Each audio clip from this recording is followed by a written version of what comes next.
Tenemos aquí en el programa, hace ya bastantes años,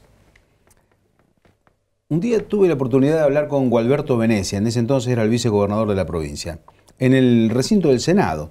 La verdad es que no recuerdo puntualmente qué había pasado, un tema de coyuntura política de esa época, y yo le pregunté a él cuál era la reacción del Partido Justicialista o cuál era la reacción que iban a tomar ante ese episodio. Y él me paró en la pregunta y me dijo, en política no hay que reaccionar. Primero hay que pensar y después actuar. Y la verdad es que hace tantos años de esto que nunca más me olvidé. Me enseñó, entre otras cosas, eso, que siempre lo he tenido muy presente, y más ahora cuando veo tantos dirigentes políticos que reaccionan ante los hechos que ocurren. Y en los últimos días se han cumplido 20 años del fallecimiento de Gualberto Venecia, que fue vicegobernador de la provincia de Santa Fe, pero al mismo tiempo que fue concejal, diputado, ha pasado por la administración pública por todos los cargos, fue presidente del Partido Justicialista en Santa Fe, y tal vez las nuevas generaciones no saben bien en detalle quién fue Gualberto Venecia. Por esa razón la hemos invitado a su hija, Laura. Laura, gracias por estar con nosotros. No, buenas gracias noches. a vos, muchísimas gracias. Y bienvenida, y sobre todo para que nos cuentes, incluso cosas que nosotros no sabemos, porque vos tenés otra visión de Gualberto, vos ser la hija. ¿Quién fue Gualberto Venecia y quién fue sobre todo para vos? Bueno, Gualberto Venecia, muchas veces me dicen, ¿por qué lo mencionás como Gualberto? Yo tuve mucha militancia universitaria, creo que eso fue como una herencia que también nos dejó, porque él militó toda su vida, y en cada lugar que fui ocupando, bueno, uno también fue participando, y siempre digo, ojalá muchos tuvieran un Gualberto en su vida en cuanto a enseñanza, Gualberto era docente universitario y era docente en su vida en todos los aspectos. Él fue ingeniero, ¿no? Él era ingeniero, él tenía 3 títulos universitarios, fue agrimensor, ingeniero en construcciones e ingeniero civil, fue 35 años docente universitario,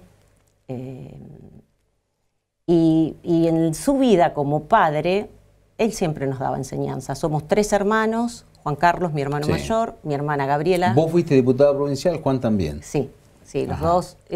Mi hermana nunca participó en política, Juan y yo sí. Y Gualberto en todo tenía esa cosa docente. Yo siempre digo, desde chica nos enseñaba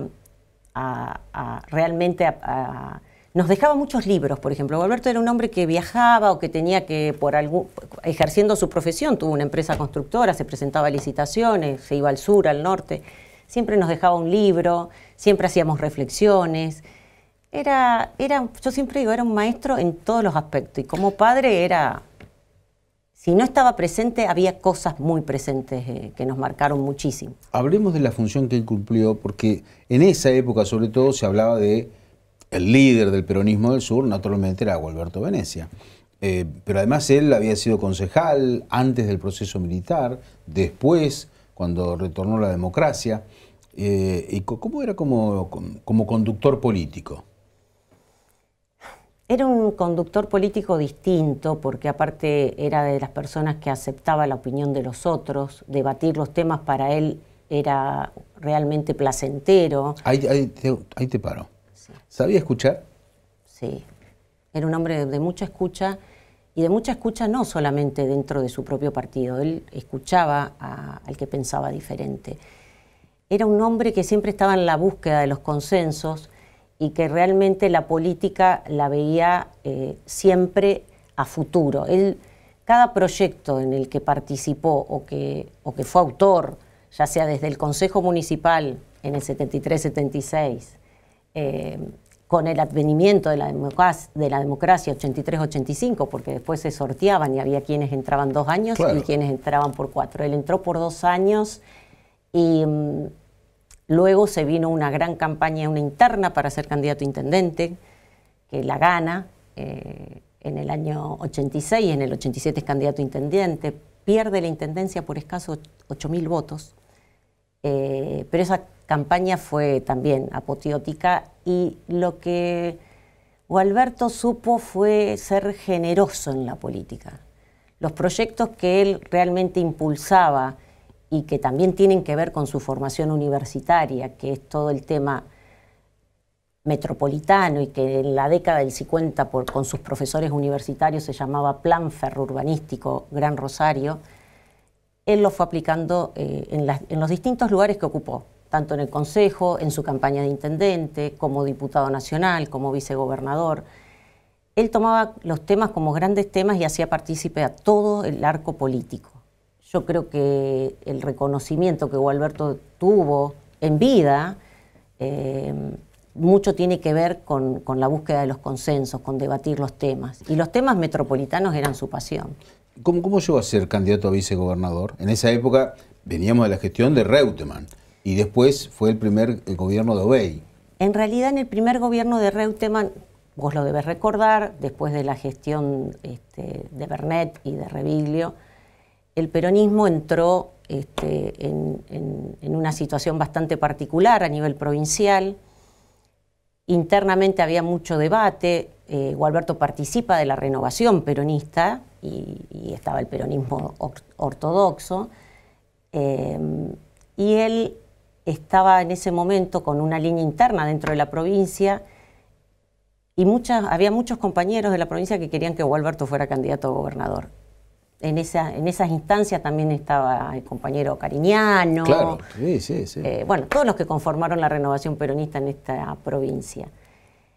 Y surge la figura de Reutemann, una persona de afuera de la política, y yo me acuerdo que en el año 90, fines de 90, sí, por noviembre, diciembre del 90, Carlos Alberto Reutemann viene a mi casa, Rosario, a charlar con él, porque Reutemann, a raíz de que Menem le propone que sea vicegobernador, le hizo referencia a algunos dirigentes con los cuales debía hablar. Una de esas personas fue Gualberto. Lo recibió en casa, le comentó lo que estaba pasando internamente en el justicialismo, y Gualberto desde ese día que lo conoció dijo, necesitamos una bocanada de aire nuevo, y lo apoyó a Reutemann. Un sector del justicialismo no quería saber nada. Sí. Y bueno, recibió muchas críticas también Gualberto en ese momento, pero yo creo que, bueno, vino Carlos Alberto Reutemann, después la gobernación de Obey, como que trajeron, yo creo que Reutemann vino a traer un poco de orden también dentro del Partido Justicialista. Veníamos de internas, las internas de antes, que eran internas partidarias intestinas y muy arduas. Sí. Te comentaba antes, fuera de nota, que Gualberto en el 86 gana una interna y fue candidato a intendente en el 87 y pierde por escasos 8.000 votos, pero fue muy dura esa interna. La verdad que a lo mejor el debate era mucho más elevado, pero era todo muy peleado. Ahora, ¿y cómo llega a ser vicegobernador de Obey? ¿Se lo propone Reutemann? Se lo propone Reutemann, sí. Reutemann. Sí. Hubo una fórmula anterior, que era la fórmula de Echeverría Gutiérrez, y que declinan esa candidatura. Jorge Obey era intendente de esta ciudad, venía a hacer una buena gestión, y Carlos Alberto Reutemann le propone que sea vicegobernador. ¿Qué significó para la familia eso? Porque naturalmente que a partir de la función pública uno tiene que relegar o dejar por una cuestión de tiempo, es entendible. Además no existen fines de semana, ni feriados, nada. Nosotros como familia, yo creo que la gran figura de mi familia, a lo mejor pública, fue Gualberto, pero la gran hacedora y contenedora de la familia es mi madre, que aún vive, que tiene 84 años. Mamá fue una gran compañera de todas las decisiones que Gualberto asumía. Lo acompañó no solo en su carrera profesional, sino en su carrera política. Al lado, atrás, al costado, no participó nunca en política. Y bueno, de los 3 hijos, 2 participamos en política y siempre estuvimos cerca de él. Nunca sentimos que si faltaba un fin de semana, porque de hecho muchas cosas lo acompañábamos, en muchas ocasiones estábamos con él, nunca sentimos, nosotros siempre fuimos la misma familia, vivimos siempre en el mismo lugar. llamaba la atención que Gualberto por ahí tenía cargos que para el común denominador eran importantes, ser diputado nacional, concejal o vicegobernador o ministro. Claro. Sin embargo, Gualberto siempre fue la misma persona, el mismo que, o sea, nosotros vivimos a una cuadra de la Facultad de Ingeniería, la misma persona que salía a dar clases era la misma persona que se subía al auto y venía a Santa Fe a presidir el Senado o a una reunión de la región centro, o a impulsar temas que eran los temas por los que luchó y peleó muchísimo, como la ley de puertos, la ley de hidrovía, el dragado. Bueno, hay un heredero con el tema de los puertos y las cuestiones navegables, sí, ¿no? Sí, bueno. En Juan. Que es Juan Venecia, sí. Juan se especializó en el tema. Nosotros conformamos, con Juan y con Gualberto en vida, creamos el Instituto de Desarrollo Regional, que es un instituto de capacitación y de formación política, pero sobre todo en los temas de infraestructuras. En su momento fuimos firmando convenios con distintas entidades y básicamente con la Universidad de Rosario, y bueno, se crearon distintos programas que después se convirtieron en maestrías y hoy en posgrados de la universidad. Juan dirige el posgrado de infraestructura y ahí estamos también metidos dando clases. La verdad que heredamos, yo creo que Gualberto nos dejó de herencia no solo su formación política, sino su formación docente. Como que heredamos también eso de poder explicar y enseñar un poco todo lo importante que es para Rosario y la región el tema de los puertos, el tema de la hidrovía, el tema del área metropolitana, tomar los temas a escala metropolitana, discutir del transporte. Bueno, Juan se especializó, estudió muchísimo, la verdad que él tuvo participación política, de hecho del 95 al 99 fue diputado provincial, pero después se dedicó básicamente mucho al estudio.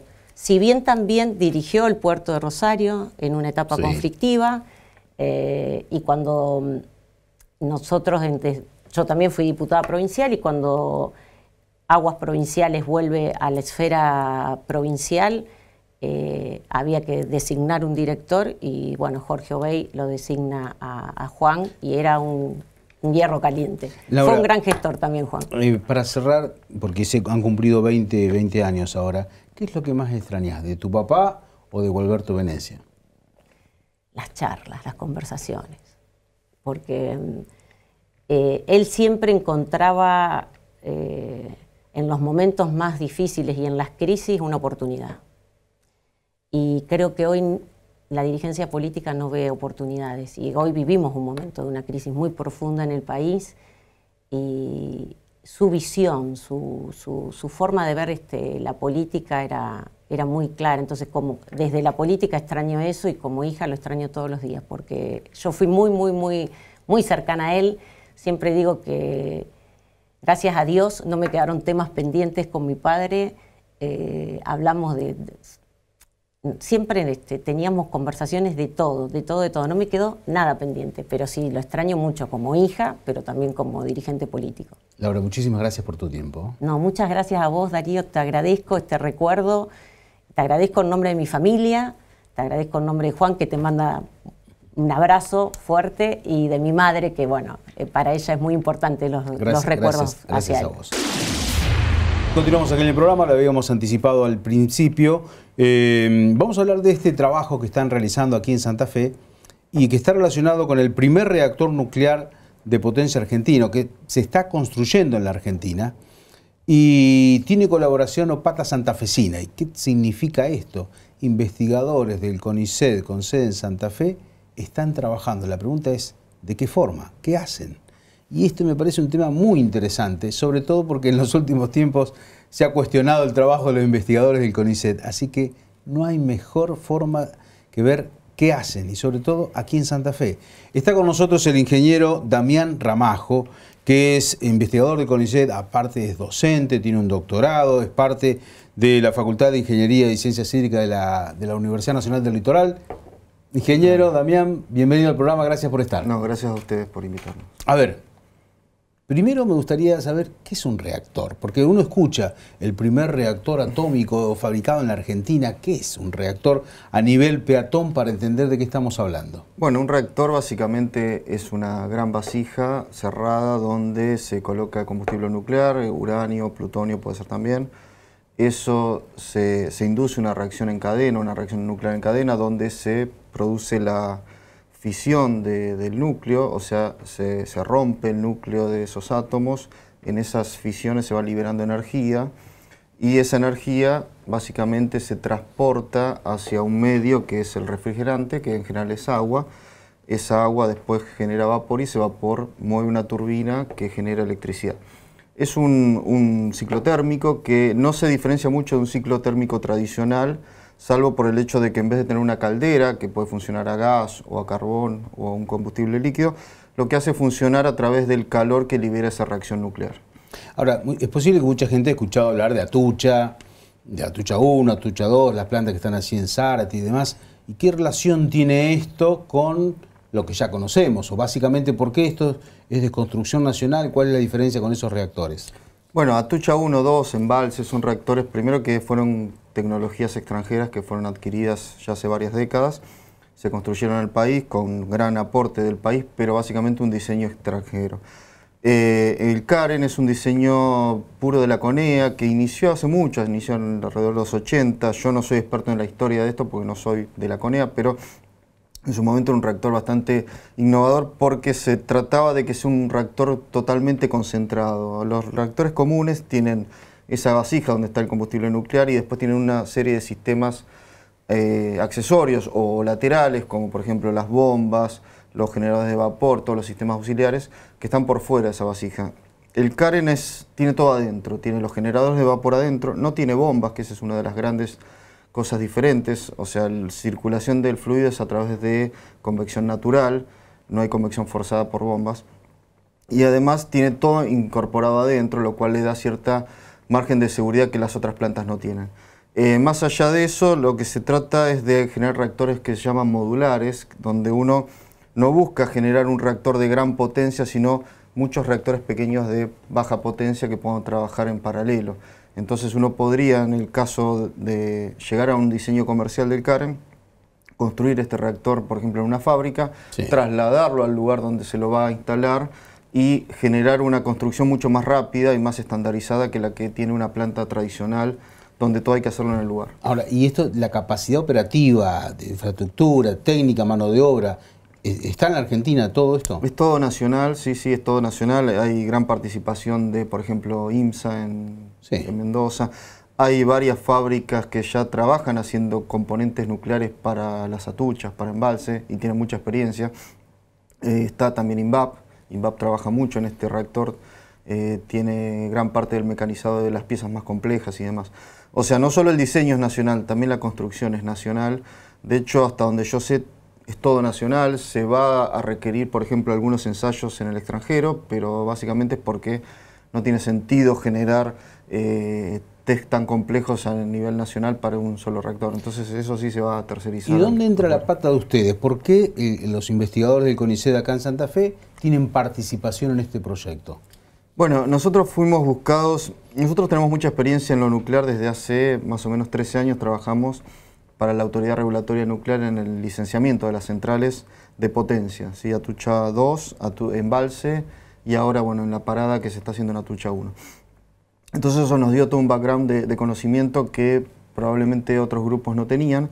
Y a eso se suma que nosotros somos el instituto probablemente más grande en mecánica computacional del país, el CIMEC. Mecánica computacional. Sí, simulación de, por ejemplo, mecánica de fluidos, mecánica de sólidos. O sea, si yo quiero saber, por ejemplo, qué le ocurre a un fluido que se está transportando en una cañería, lo puedo simular con la computadora.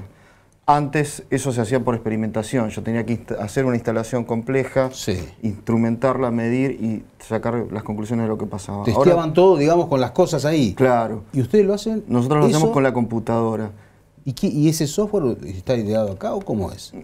No, en general lo que usamos son software desarrollados a nivel mundial. De hecho, nosotros en mi grupo usamos un software abierto, libre, que se llama OpenFOAM, del cual no tenemos que pagar licencia y que se utiliza en gran parte del mundo y por muchos investigadores y también en las empresas, con lo cual es muy confiable y bueno, tenemos ya cierta experticia en ese software, más de 10 años utilizándolo, y es lo que nosotros aplicamos para la parte de mecánica de fluidos. Hay otro software para mecánica de sólidos, hay un montón de paquetes de O sea que ustedes son especialistas en eso. Somos ¿Y por eso los especialistas. contratan o cómo llegan a este proyecto? Sí, llegan a nosotros a través de contactos previos que teníamos con RN y gente que de la RN emigró a la CONEA y cuando requirió este tipo de estudios nos lo pide a nosotros.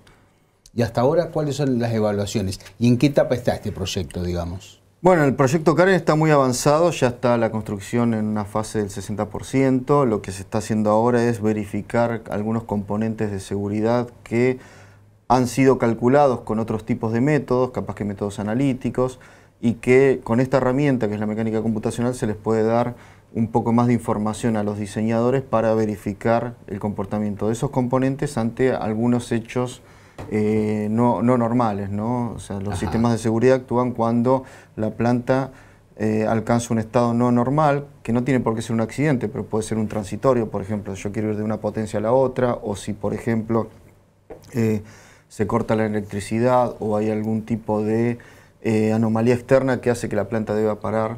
El problema de los reactores nucleares básicamente es que, a diferencia de por ejemplo, de un motor que yo lo apago y se apagó, el reactor cuando se apaga en realidad nunca se apaga del todo, sino que queda una potencia de decaimiento que es un 5% de la potencia total. Si yo no tengo sistemas de seguridad y sistemas que remuevan ese calor que se sigue generando en el reactor, ahí es donde aparecen los problemas. Por eso es tan importante estudiar no solo la operación normal, sino todas las transientes operacionales y demás. ¿Y esta experiencia del reactor nuclear argentino, esto después tiene un fin comercial? La idea es que sí. ¿Esa es la salida, digamos? La idea es que sí. O sea, el reactor nace, la CONEA lo idea en su momento como un reactor innovador. De hecho, en los 80 fue uno de los reactores, o una de las ideas primogénitas de este tipo de reactores modulares. Y la idea de la CONEA siempre fue generar este primer Karen 25, que es un prototipo en el sentido de que se lo va a utilizar para verificar tecnologías, para ver bien cuáles son sus grados operacionales y demás, y después expandir ese diseño a un reactor que capaz que tenga 4 veces más potencia. Esa es la idea, y llegaron a un reactor comercial. En este caso, el proceso o el programa establece terciarización de los trabajos en diferentes lugares del país, o cómo es esto, o por qué razones están trabajando ustedes en Santa Fe cuando tal vez operativamente esté en otro lugar. El reactor está en Lima, está en el centro de Lima, en el polo nuclear donde están las dos atuchas, y ahí se está construyendo. Originalmente se lo quería construir en Formosa, pero yo creo que también por un tema de que era el primero, era mucho más práctico dejarlo ahí, construirlo donde está toda la base nuclear, porque ahí están las dos atuchas, está Constituyente cerca, claro. Está todo ahí. Pero más allá de eso, nosotros trabajamos en forma remota, o sea, nosotros nos dan la geometría de evaluar, nos dan las condiciones, hacemos reuniones virtuales, simulamos las cosas y entregamos los resultados. No necesitamos en sí ver el reactor, ni aparte el reactor está en construcción, no nos serviría de nada estar allá en este momento del proceso. Ahora, ¿qué significa para ustedes? Porque vos sos el director de este proyecto acá en los investigadores. Soy el responsable técnico de la contratación con la CONEA. Sí. Okay. ¿Qué significa para vos a título personal o para ustedes, como investigadores del CONICET, este trabajo? Porque es el primero desarrollado íntegramente en la Argentina. ¿Te sentís parte de esto? Sí, la verdad que uno... ¿Hasta dónde? ¿Cómo lo toman ustedes? Uno se contagia un poco de todo esto, de decir, bueno, estamos haciendo tecnología argentina. En lo nuclear, Argentina tiene una historia fuerte en esto. Nosotros también trabajamos para INVAP, por ejemplo, además de para la ARN, hacemos trabajos para INVAP. Ahora estamos trabajando en componentes que se van a colocar en el RA10, que también es un reactor de diseño argentino, pero no de potencias. Pero va a ser el reactor más grande de Sudamérica, por ejemplo, en generación de radioisótopos. Argentina y Brasil. ¿Que se está haciendo acá en el INVAP, en Mendoza? Se está haciendo, no, lo está construyendo INVAP con la CONEA, también es un diseño CONEA, o mejor dicho, es un diseño de INVAP con la CONEA, y se está construyendo en Constituyentes, o en Ezeiza, no me acuerdo bien de los dos. ese reactor también va a ser un reactor muy importante para la Argentina. La Argentina ahora tiene 2 o 3 reactores de ese tipo, pero mucho más chicos, funcionando y que son los que generan todos los radioisótopos que se usan para la medicina nuclear. O sea, lo nuclear no es solo generar energía o investigación, sino que todos los tratamientos oncológicos que requieren de, por ejemplo, una bomba de cobalto o cualquier tipo de determinación por radiación, requieren de esos radioisótopos. Esos radioisótopos se producen en el país y la idea del RA10, por ejemplo, es no solo abastecer a toda la Argentina, sino exportar material nuclear para otras partes del mundo. Es un proyecto muy importante. De hecho, Brasil y Argentina han hecho un convenio para producir exactamente el mismo reactor en un país y en otro, porque cada uno quiere utilizar ese diseño para sus propósitos. Y nosotros vamos a tener un reactor igual al de Brasil cuando nosotros somos un quinta parte de la población, o sea, nos va a permitir exportar muchos radioisótopos. Realmente es muy importante para la Argentina continuar con los programas de desarrollo nucleares porque además de generar conocimiento y generar mucho trabajo para las empresas del sector, genera la producción de materiales que se pueden vender o incluso de los reactores que se pueden vender. Como te decía antes de empezar, INVAP ahora está construyendo un reactor en Holanda, yo no me acuerdo bien, pero estamos hablando de más de 300 millones de dólares que sale ese reactor. Construyó uno en Australia, ahora está licitando una obra en Estados Unidos, o sea, INVAP le está tratando de vender un reactor a Estados Unidos. O sea, realmente tenemos una ingeniería nuclear importante y sería una lástima que todo eso se pierda por decisiones gubernamentales o políticas de momento. Y quiero, sin meterte de lleno en las cuestiones políticas, pero me parece que sirve para debatir esto, porque vos sos ingeniero, estamos hablando de personal capacitado, investigadores del CONICET, comparativamente hablando con la región, ¿cuál es el nivel en ese rubro, en ese aspecto de ustedes con el resto de los países de la región?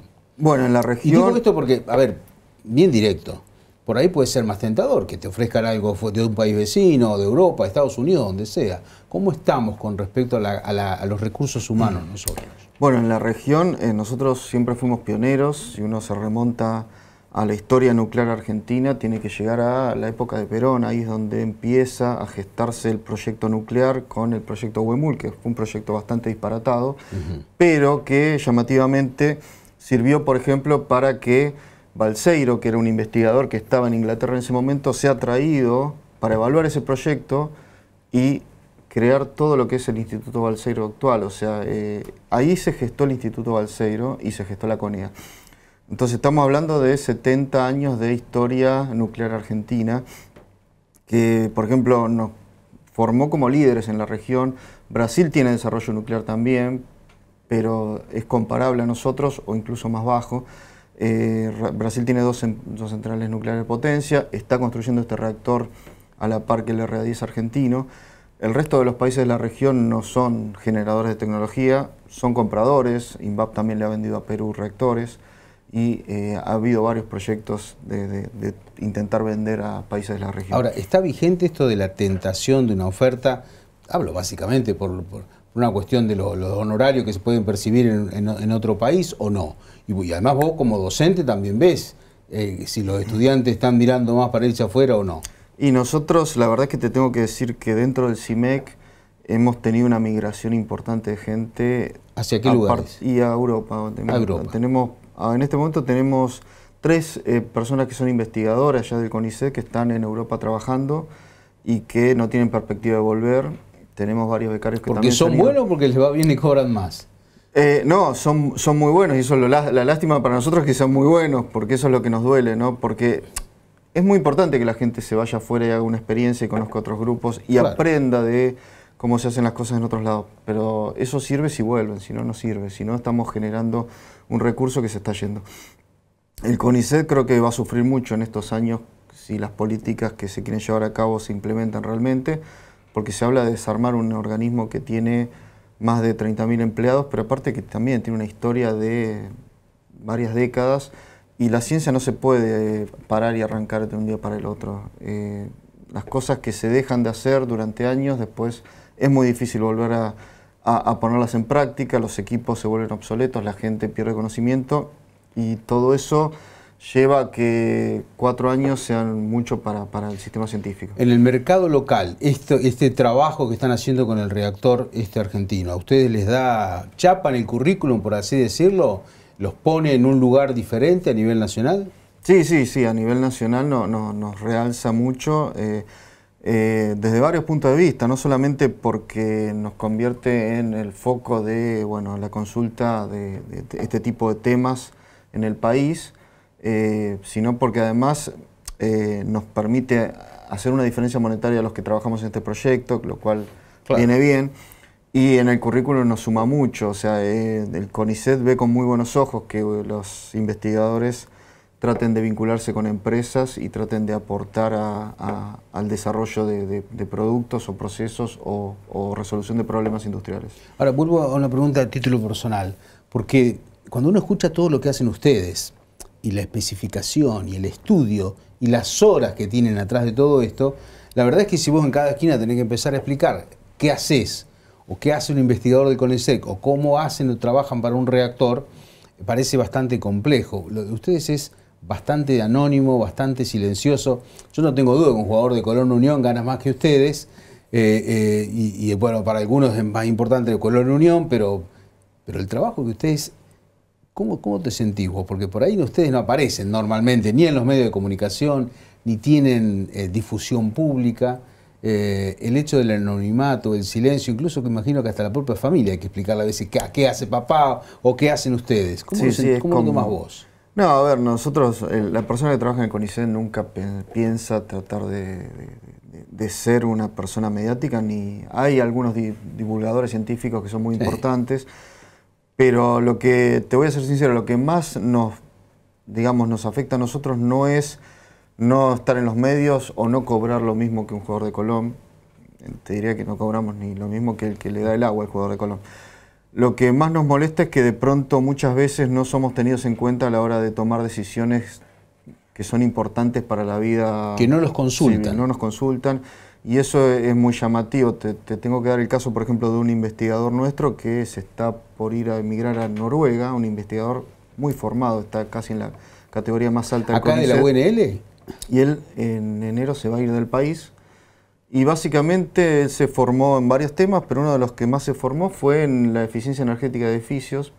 Y jamás fue consultado sobre ese tema por nadie. Cuando se hacen las reglamentaciones sobre cómo debe evaluarse un edificio, sobre cuáles son los estándares que debe cumplir, se busca la norma europea, se trata de interpretar algo, se trata de llevar, pero nunca se busca el experto, o nunca se generan expertos a nivel nacional, que eso también sería importante que pase, que digan, bueno, a ver, ¿quién me puede ayudar en este tema? ¿O quién debería ser el referente nacional en este tema? Bueno, formémoslo porque tenemos recursos humanos disponibles y muchas veces nos pasa que lo que nosotros terminamos investigando no tiene uso adentro, pero tiene uso afuera, y eso es realmente una pérdida para el país y también algo que desmotiva mucho al que lo está haciendo.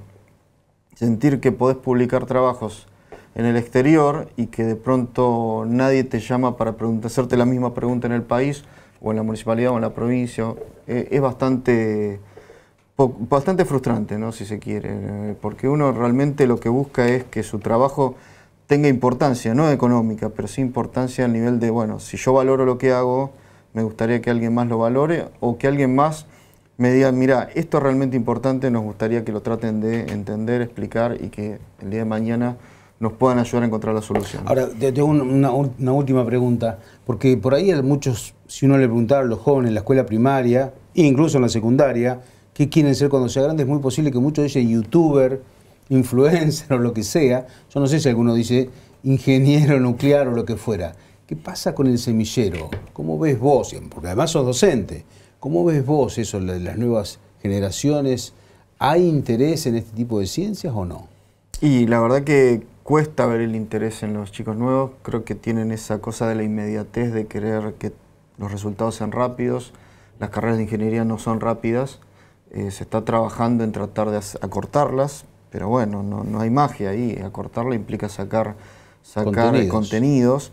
De pronto los contenidos ya no son lo que parece ser importante, sino la capacidad del estudiante de encontrar esos contenidos e interpretarlos.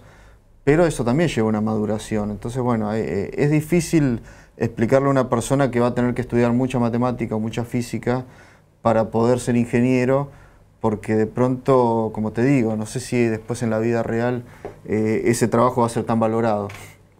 Y además, bueno, el país de pronto, no sé qué nivel de experticia de ingenieros necesita, ¿no? Nosotros tenemos una industria que necesita desarrollarse un poco más, que necesita tecnificarse y, no digo volverse científica, pero sí tratar de encontrar soluciones mejores a los problemas que tiene, y eso también, capaz que si la industria empezara a requerir mayor cantidad de ingenieros, eso ayudaría a que se tome con otra, a ver, que se valore más la carrera y la dificultad de la carrera. Damián, muchísimas gracias por tu tiempo. No, muchísimas gracias a ustedes por escucharme. Muy bien, continuamos aquí en el programa. Está con nosotros el doctor Jorge Gem, defensor del pueblo en la provincia de Santa Fe.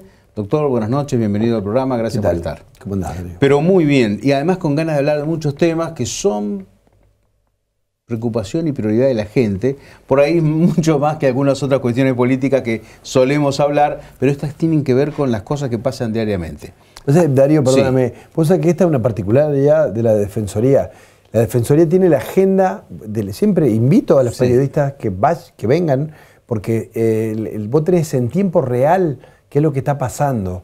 Y un problema de las agendas de la política, de la cual yo pertenezco por traición, no voy a hablar hoy solamente de un lugar, pero digo, la agenda de la Defensoría del Pueblo es lo que le está ocurriendo. El problema del tipo que no puede pagar el alquiler y se tiene que volver a la casa de la vieja, de la mamá, que a su vez está enferma. El problema de la persona que pagaba un plan de ahorro y ahora tiene que pagar el 80% del plan. El tema de la persona que le robaron en el banco y no sabe qué hacer. Estos problemas que están ocurriendo ahora. ¿Por qué? Porque en realidad la diferencia es que los temas, los proyectos y las intervenciones que hace la Defensoría del Pueblo lo hacen fundamentalmente porque hay un ciudadano que dice, tengo este problema, por un lado, y segundo, siento que hay una desproporción en la pelea que tengo con la Casa de Gobierno, con la EPE o con IAPOS o con quien bueno, sea. Y a partir de eso, y porque yo creo que es la caja de resonancia, coincido con eso, y además también de paso aprovecho para hacer una felicitación al trabajo de comunicación que tienen ustedes, porque permanentemente nos vamos enterando de esa caja de resonancia, así que los felicito por eso. Pero tenemos, yo creo que en agenda varios temas que tienen que ver con estos reclamos. Un ejemplo, el tema del plus médico, que se está hablando de todos. Por un lado aparece la obra social de la provincia con la cantidad de afiliados que tiene, y el temor, mucha gente que encuentra en eso ya la primer barrera. ¿Qué pueden hacer ustedes para reclamar? Porque este es un reclamo sostenido ya en el tiempo, ya venimos, no es que una cuestión que apareció esta semana. Sí, primero ratificar que el plus médico está prohibido. Pareciera algo obvio, pero bueno, no lo es. Es importante. Digo, porque aparecen ahora mecanismos, digamos, y además porque no tienen un correlato fiscal, digamos. Esto lo digo no hay factura. No hay factura. Entonces, primera cuestión, ratificar, el plus médico está prohibido. Segunda cuestión, contamos con algunos inconvenientes, pues yo recién te decía que la Defensoría es un espacio de repercusión de los temas de cotidiano. Este no, porque no hay denuncia, no tenemos denuncia. ¿Por qué la gente no denuncia? Bueno, acá es donde aparece el tema, porque nosotros esta semana nos vamos a pronunciar formalmente con una resolución acerca de estos plus médicos encubiertos que se piensan implementar ahora. Porque uno puede analizar la realidad del médico que no puede cobrar y todo esto. Lo cierto es que la variable de ajuste, el hilo se corta por lo más delgado que el ciudadano. Claro. Que te dicen, mirá, tu señora está embarazada y dice, no, mire, vamos a hacer una cesárea porque el cordón umbilical está un poquitito ahí. Y pues sí, por favor, ya te sale algo. Bueno, hay un plus de 300.000 pesos, 400 pesos. Lo salí a buscar. Sí. Si no lo tenés, te agarrás a tu hermano, sí, che, perdóname, te vengo a esto, después vemos cómo hacemos. Hay un problema de naturalización del plus médico, en el norte es muy fuerte. Lo que pasa es, Jorge, que si no, no te atiende el médico. Bueno, por eso... Te frena la secretaria y te dice, mirá, Tenés que pagar, Bueno, si no... por eso, digamos... o si no te patean, turno para febrero del año que viene. Y después te encontrás con una situación donde vos te pelearías con el pediatra de tu hijo si vivís en San Agustín. Claro. Te peleás con él, si no, te voy a denunciar. Porque al otro día lo tenían al nene con fiebre. Sí. Entonces, digo, esto se tiene que abordar desde varios lugares. Desde la concientización. Ahí hay una cuestión, la ley establece que en cada lugar los efectores, digamos, que atienden, que hay atención médica, el Ministerio de Salud tiene que obligar a poner un cartel diciendo no le pueden cobrar plus médico. Y no hemos logrado una respuesta con respecto a ese tema. Nosotros somos autoridad de aplicación de una ley que está relacionada con el plus médico. Pero además, más allá de que no tenemos denuncias, o las denuncias son muy bajas, muy bajas, articulamos desde el punto de vista institucional. Tuvimos y tenemos reuniones con las obras sociales, con los prestadores, para ver cómo se le pone el cascabel al gato en un tema que también debe ser abordado desde el sinceramiento del sistema.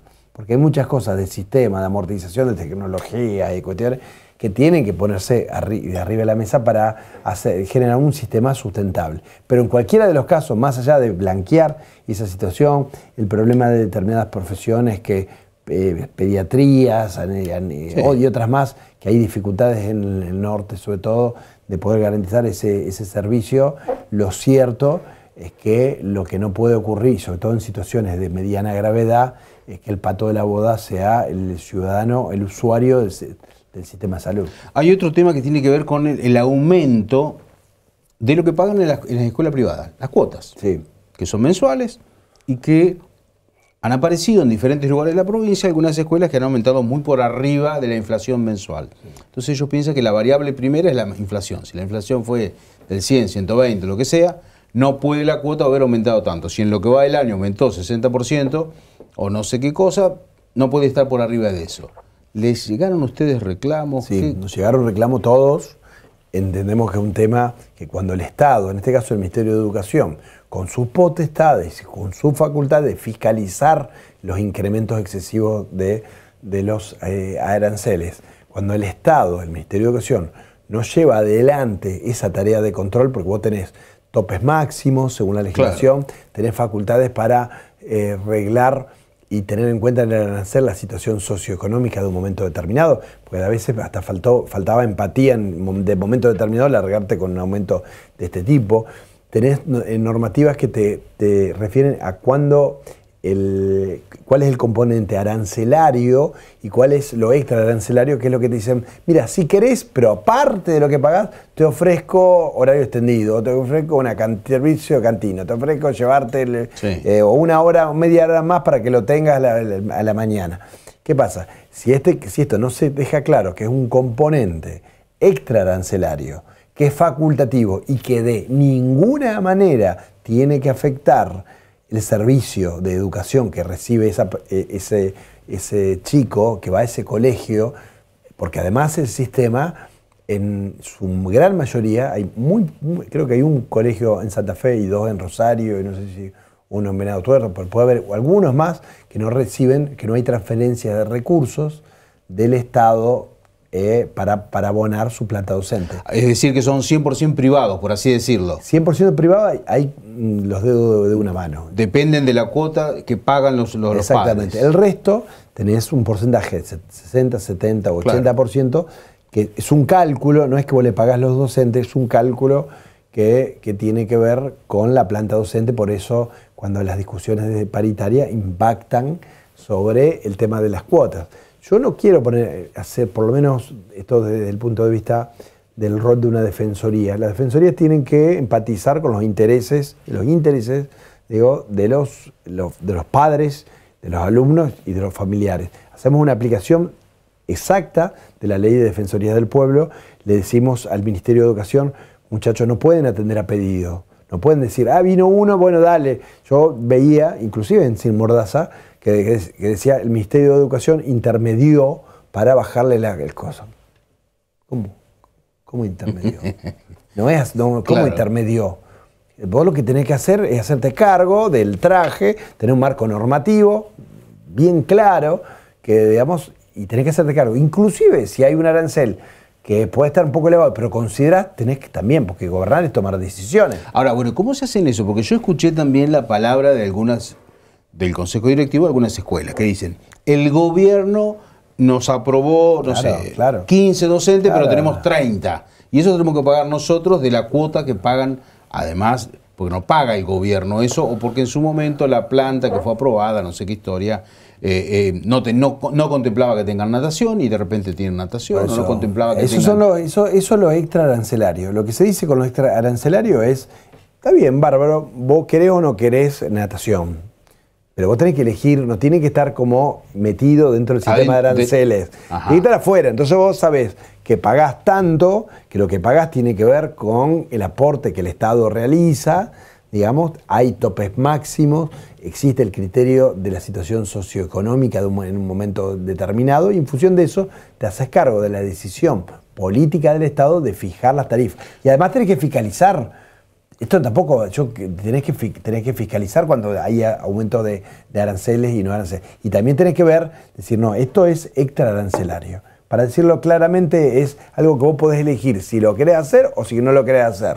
Pero no te afecta el nivel de educación. El criterio es, no me puede afectar la calidad, tiene que ser la calidad de lo que yo recibo de mi proyecto educativo, tiene que ser exactamente igual, porque si no, no lo podés cobrar, porque por algo el Estado hace aportes. Bueno, yo te hago una pregunta, ¿hasta dónde entonces se puede aumentar? ¿O qué es lo que dice la dirección de escuela privada que tiene el Ministerio de Educación, basado en que acá en Santa Fe Capital, ahora hablo específicamente de la ciudad, hay escuelas que cobraban 7, 8 mil pesos y se lo llevaron a 40 mil pesos la cuota.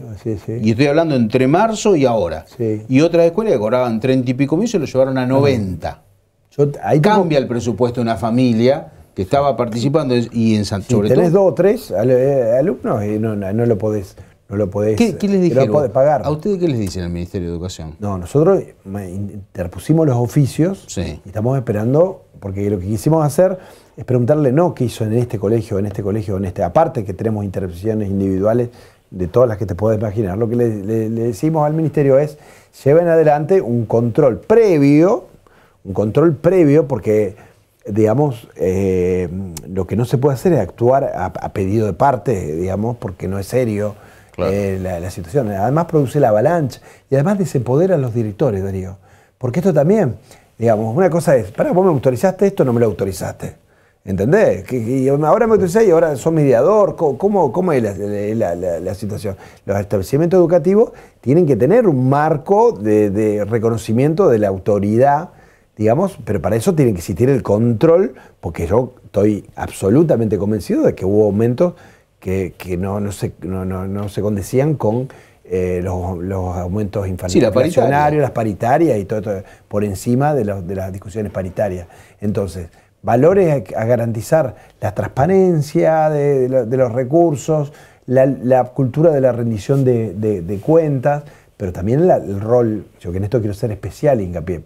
No quiero hablar de tal o cual de los 3, 4 colegios que hoy están involucrados y lo que va a ocurrir en Rosario en el corto plazo.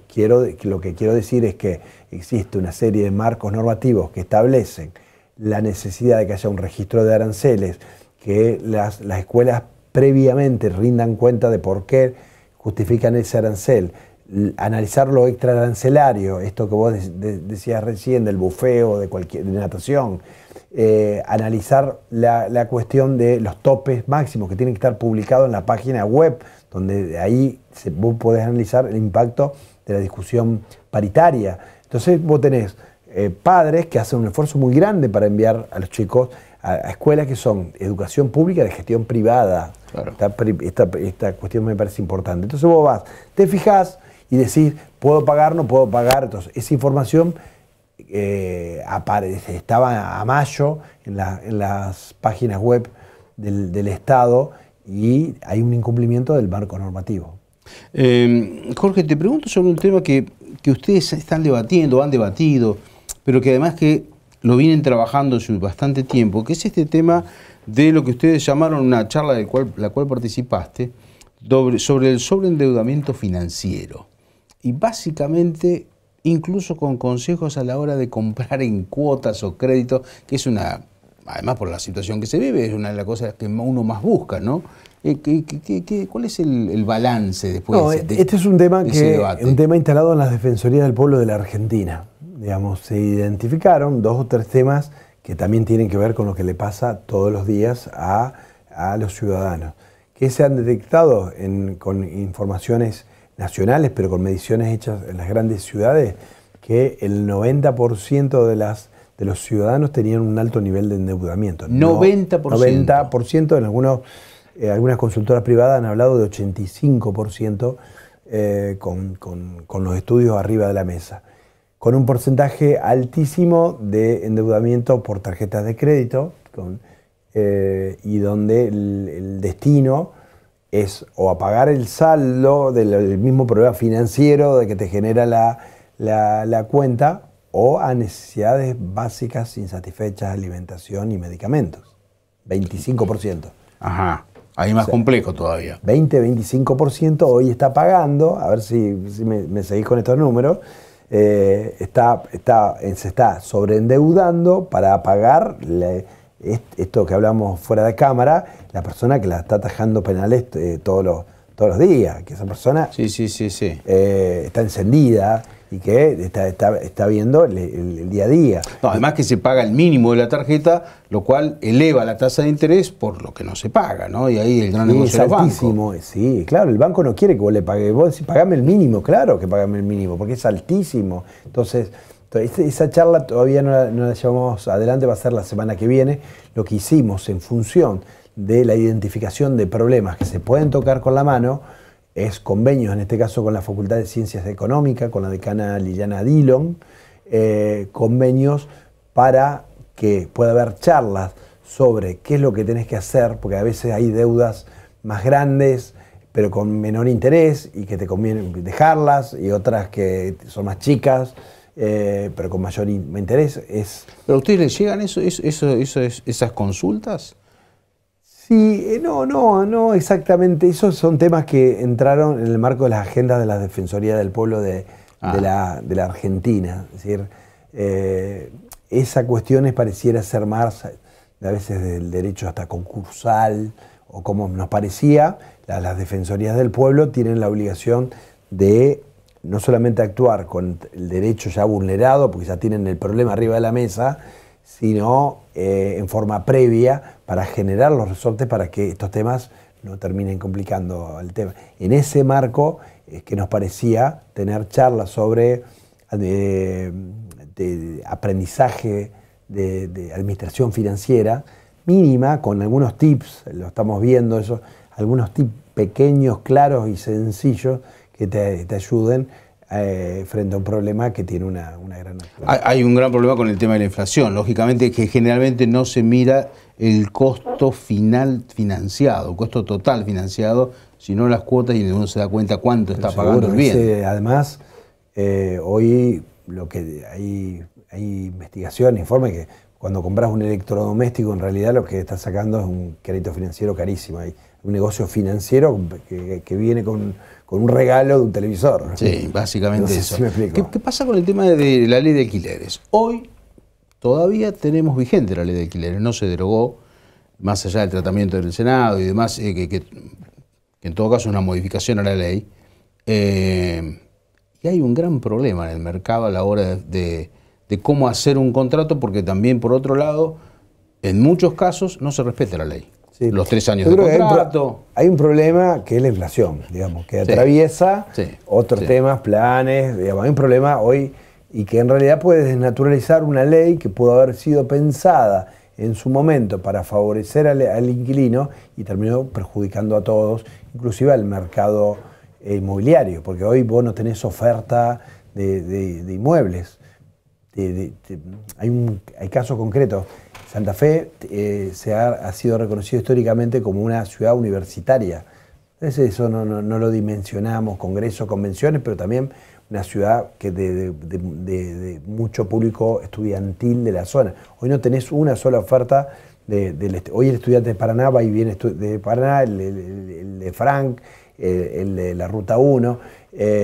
Entonces, la impresión que tenemos es que la inflación hoy terminó afectando fuertemente todo el sistema y que esto obliga a un replanteo, porque o te salís por afuera de la ley y renegociás cada 6 meses, cosa que está, digo, tanto el plazo mínimo de contratación, que ahora es 3 años, más la imposibilidad de la renegociación del contrato en tiempo, hace que en un determinado momento pagues un alquiler que es casi nada, digamos, y que al tiempo termines pagando un alquiler que, si yo pago 130.000 pesos de alquiler, en mi caso. Y que voy a decir, bueno, y dentro de 6 meses se me viene el 2.50, digamos. Entonces, mínimo. No, claro, mínimo. Entonces, no, capaz que le estoy dando una idea al locador. Estuvo mal, fue poco inteligente lo mío. No, pero la lógica es que mire la variable, ¿cuánto fue la inflación? Bueno, así, Bueno. y además, ¿cuándo se va a sentar a negociar nuevamente? Claro, claro. Por eso es que, digamos, nosotros recibimos muchos reclamos sobre estos temas. También ofrecemos los espacios de mediación. El tema alquiler hay un porcentaje muy importante. ¿Y se logra, se concreta el acuerdo? Las inmobiliarias vienen. Esto es una cosa llamativa, y las inmobiliarias, inclusive inmobiliarias que son... Hay 2 cámaras inmobiliarias fundamentalmente, una que tiene quizás la menor cantidad de inmobiliarias, pero la mayor cantidad de departamentos en alquiler. Ajá. Y otra que tiene más inmobiliarias, pero quizás... ¿Y tienen predisposición de sentarse a negociar? Hay algunas que sí, hay algunas que no. Hay de veces se cobra derecho de renovación de contrato que no sabemos por qué, no tiene ninguna lógica. Lo quiero decir claramente, hay 2 o 3 inmobiliarias que lo hacen, así que no tiene que vos, porque renegociar, perdés un contrato que ya lo tenés que pagar una cantidad de plata. Dice, no, pero te lo refinanciamos 3 veces. Una barbaridad. Sí, eso se está usando muchísimo. Sí. Algunas inmobiliarias esto lo hacen, y yo quiero dejar sentado el criterio que no tiene. Lo que pasa es que, bueno, se hace en un marco de negociación, pero bueno, creo que es hora de repensar la ley de alquileres, porque a veces con esta cuestión de pensar normas tuitivas o protectivas para una de las partes, en este caso el locador, terminás complejizando el tema y no le termina sirviendo absolutamente a nadie, ¿no? Jorge, muchísimas gracias por tu tiempo. Gracias.